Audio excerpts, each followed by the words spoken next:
Mga besi, ganito pala ang dapat pagluto ng daing na pusit. Yes, daing na pusit po yan.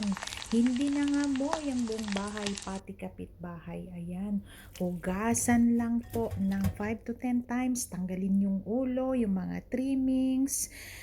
Ibabad ng konti, hugasan ulit, at iyan, deep fry lang po. Ayan, hindi chicharon yan mga bes. Daing na pusit po at ang sarap. Hindi nangamoy ang buong bahay, pati kapitbahay. So try nyo to and enjoy the daing na pusit.